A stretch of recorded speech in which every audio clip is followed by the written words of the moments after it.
You've heard me say it before. The Bible is an amazing book. It's an amazing piece of literature. Now, I say that all the time too, and I hope that my use of the word literature doesn't mislead you about my philosophy regarding this book. Most of the time when someone talks about literature, it's assumed that they mean, poems or short stories or novels, that sort of thing. And the unfortunate problem is that when we throw around the word literature, the thought is that we're discussing fiction. Well, when I use the word literature in the context of Scripture, I am not talking about fiction. I believe the Bible is absolutely true. Everything it says happened. The Bible is as nonfiction as it gets. So with that cleared up, I'll say it again. The Bible is simply amazing literature. There are stories of victory, stories of defeat, stories of love, stories of hate. You get it. But the point I really want to make is that, like all pieces of good literature, parts of the Bible will lift your spirits and parts will really make you feel uncomfortable. Well, chapter 16 is one that makes me feel uncomfortable. We're starting chapter 16 tonight. Now, don't get me wrong. This is an incredibly important chapter. We receive vital information here, but it also gives us a glimpse into the ugly side of some of our favorite people, up to and including Abram. Actually, Abram, though playing an important role here, is almost just a background character in this chapter. Even so, he's still a big part of why I feel uncomfortable, but he's not really a main character in this drama. You'll see what I mean as we go through it. In fact, he has only one line. He only speaks once in the entire chapter. That's really unusual. The rest of the dialogue and action, more or less, are evenly distributed between Abram's wife Sarai and a new character in the story of Abraham. Actually, there's one other character in this drama, and we'll talk about him when we come to him later on. So here in chapter 16 of Genesis, we are introduced to a woman named Hagar. She's that new character I just mentioned, and is so often the case in the Bible. Although she's an incredibly important person in human history, we know almost nothing about her. And actually, after this chapter ends, we never hear from her directly again. Now, we'll talk more about Hagar when we get into the chapter analysis. But you know what? I think the biggest surprise for me in this story is the realization that I had Sarai all wrong. Based on what we had before chapter 16, which isn't a lot, I will admit, but based on what we did know about Sarai before, I sort of admired her. She seems so much like the strong, patient, long-suffering, in silence type of wife. The stand by your man, just go along with he thinks sort. After all, there's not one instance before this chapter of Sarai complaining about being married to a man of God. I mean, it could not have been easy. They're getting dragged all over the place, starting all the way back to when they all of the sudden had to pack up and head out of their home in Ur of the Chaldees and migrate into a land occupied by strangers. And almost immediately, immediately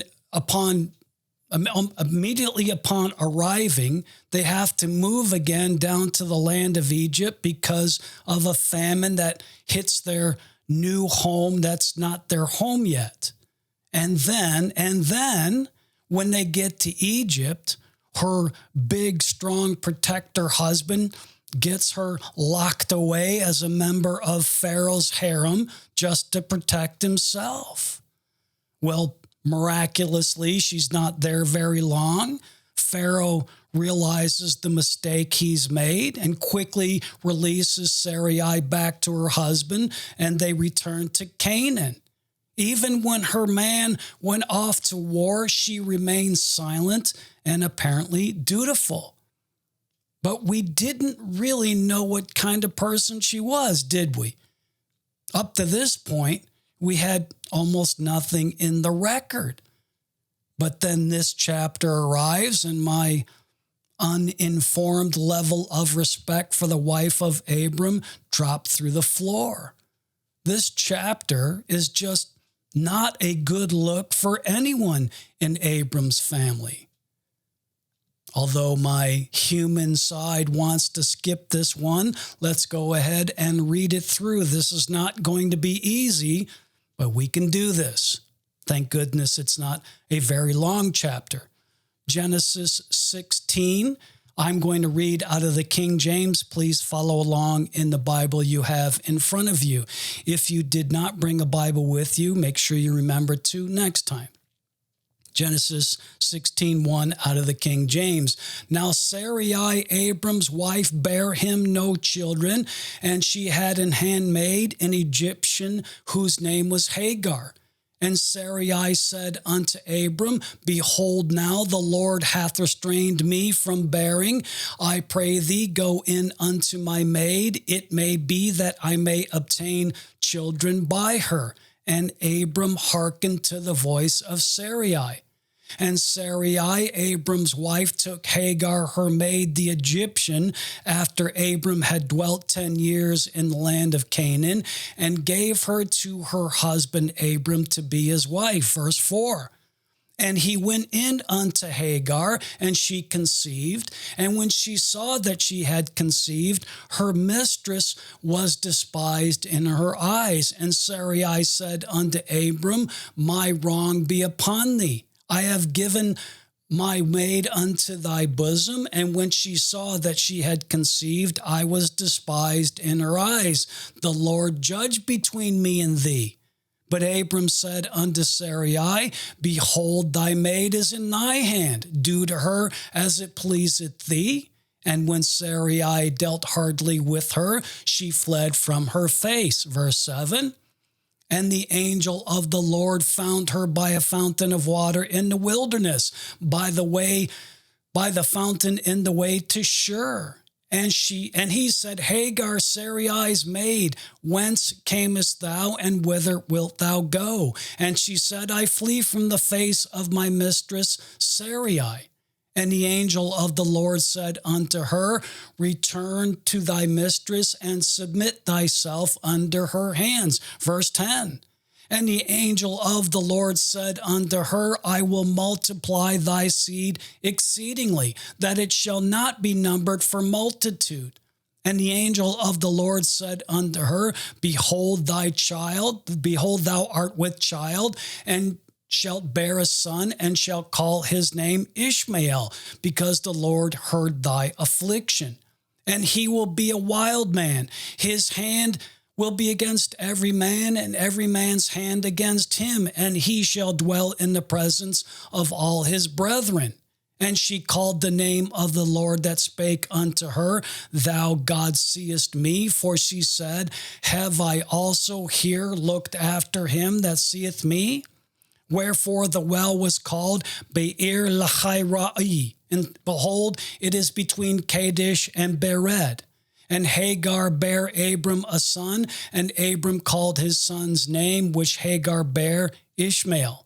And Abram was 86 years old when Hagar bare Ishmael to Abram. Now, of course, in all honesty, I was kind of laying it on a bit thick in my little intro. This is indeed an uncomfortable chapter, as you can see, but it contains vital information that we will be using throughout the rest of the Bible and in our daily lives, not the least of which is the revelation that humans no matter who they are, will always eventually descend into acting like humans. Even the best of us will slip up and let the ugly side get out once in a while. And look, we need to be reminded of this often. Human beings happen to have this overactive worship gene going all the time. We want to worship someone, and it's always easier to worship those who are like us.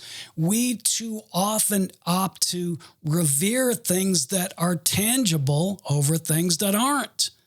And that's always dangerous. God doesn't want us bowing down to anyone but himself. And from time to time, he has to give us honest insights, realistic insights into those we hold in too high of esteem. He regularly pulls back the curtain to reveal the ugliness that's in all of us, even those who we think are extra special.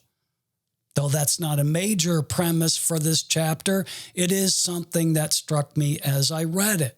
So let's take a closer look at what's going on. We'll go all the way back to verse 1.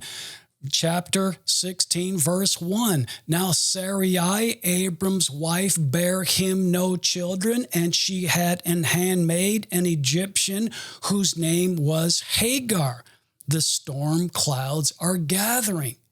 We are here introduced to Hagar, Sarai's handmaid.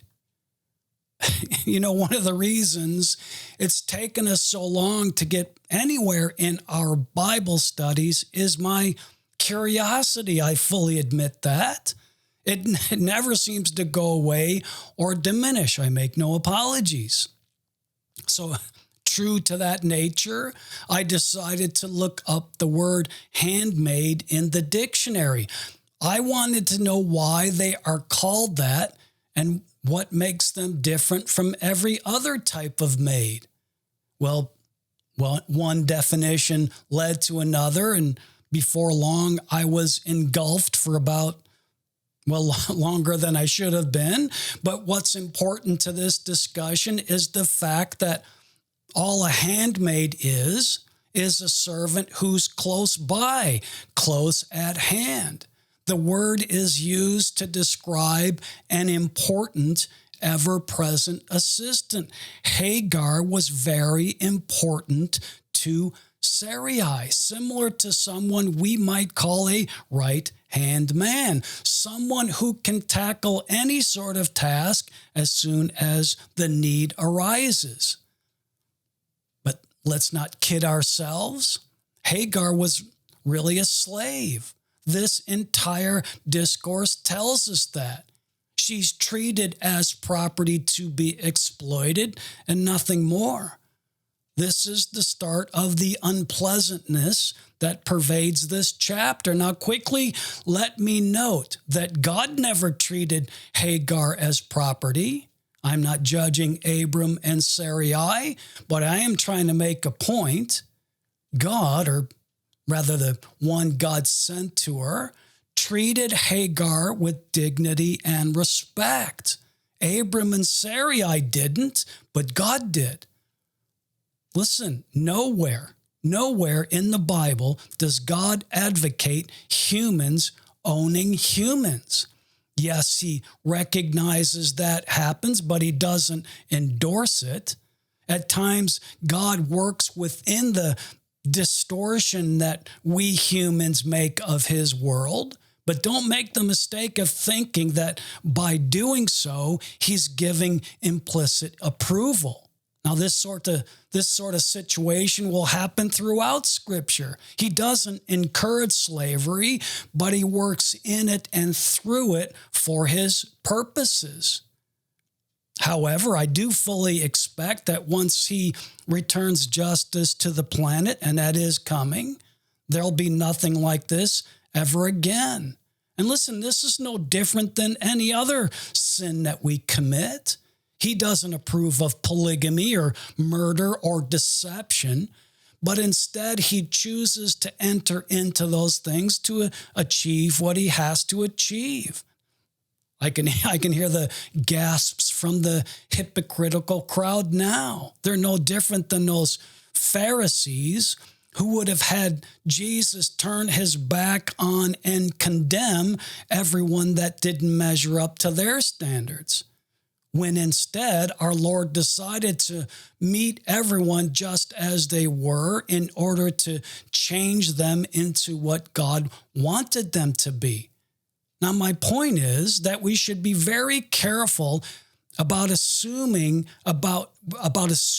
before we know more about God what he's actually like. Only biblically ignorant moralists would be dumb enough to judge God as someone who promotes slavery just because he includes slaves in his book without gnashing his teeth in protest. Listen, God knows who we are, and he's patient enough to wait for us to turn from the way we think to the way he thinks. But in the meantime, his plans for our redemption must go on. Back to verse 1 again. Now Sarai, Abram's wife, bare him no children, and she had an handmaid, an Egyptian, whose name was Hagar. Now, handmaid sounds so innocent and sterile, maybe even a little quaint. The fact is, this woman was a slave. Slavery has been a way of life for most of human existence. Thank God we now see it for the evil it is. I repeat, we don't know much about Hagar. All we're told is that she's an Egyptian.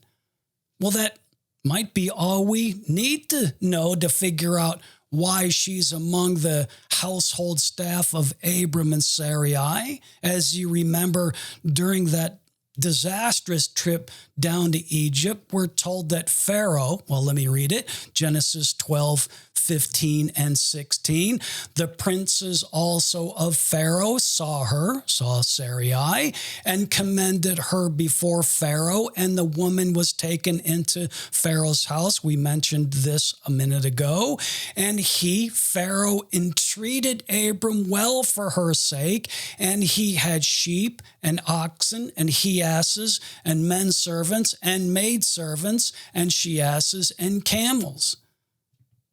J. Vernon McGee said it best when he said, Abram got two things down in the land of Egypt which really caused him trouble. One was wealth, and the other was this little Egyptian maid. Hagar was most likely one of the gifts Pharaoh bestowed on Abram for his cooperation. All right, back to chapter 16, this time verse 2. And Sarai said unto Abram, Behold, now the Lord hath restrained me from bearing. I pray thee, go in unto my maid. It may be that I may obtain children by her. And Abram hearkened to the voice of Sarai. You know, this has frightening familiarity to me. It has that feel of a colossal mistake, a grievous miscalculation, a far-reaching and devastating error in judgment. I've been here more than a few times myself. I know all too well what it feels like to let doubt and frustration take control of your good sense. Two people that should know better do something they should have never done because they entertained thoughts they should have never entertained. And Sarai said unto Abram, Behold, now the Lord hath restrained me from bearing. I pray thee, go in unto my maid. It may be that I may obtain children by her. And Abram hearkened to the voice of Sarai. Now, as usual, these pivotal moments really wear on me. They really weigh on me. I want to make sure that I can communicate the gravity of these things. This is such a bonehead move that I can't help but feel its hair at least partially to serve as a warning. You know, in the book of Psalms, there's this word Selah, comes up all of the time. It's actually a direct transliteration from the Hebrew. The original word is literally Selah, and I find it interesting that most English language Bibles have decided to leave it untranslated. Now, the reason I find that interesting is that although its origin is not well known, most scholars know what it means. And it's one of those words that doesn't have a very good direct parallel in English. It's a word that's understood but not defined. Because it's so common in the Psalms, appearing there more than 70 times, some people assume that it has a relationship somehow to music.